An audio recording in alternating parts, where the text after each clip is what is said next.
On pouvait le croire rangé sur une étagère, quelque part entre une caméra Super 8 et les diapositives.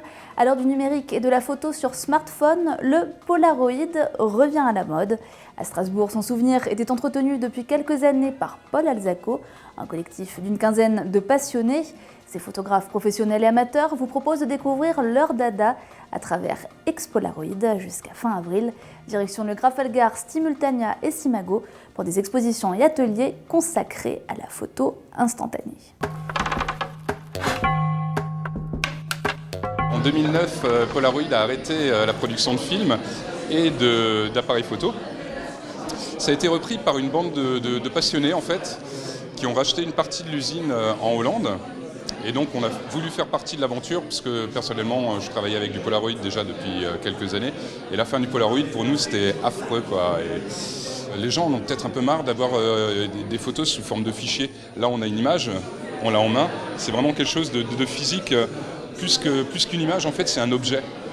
Et je pense que si le côté fun, ludique du Pola a fait que ça marche de plus en plus.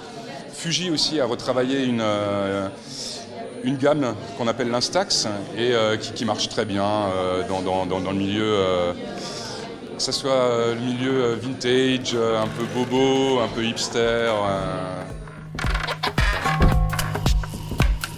À l'ère de la dématérialisation des supports avec les nouvelles technologies, les gens ont besoin de retrouver une matérialité et une fragilité de cette matérialité qu'incarne bien le Polaroid, je trouve.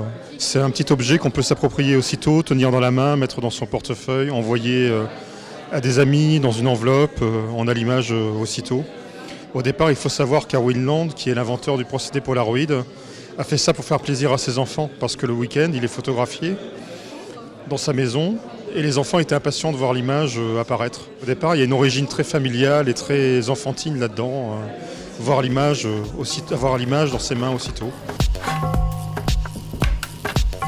Ça fait des années maintenant que je fais des photos Polaroid, ça fait plus de 10 ans. C'est l'objet, c'est pas juste une image, c'est aussi un objet.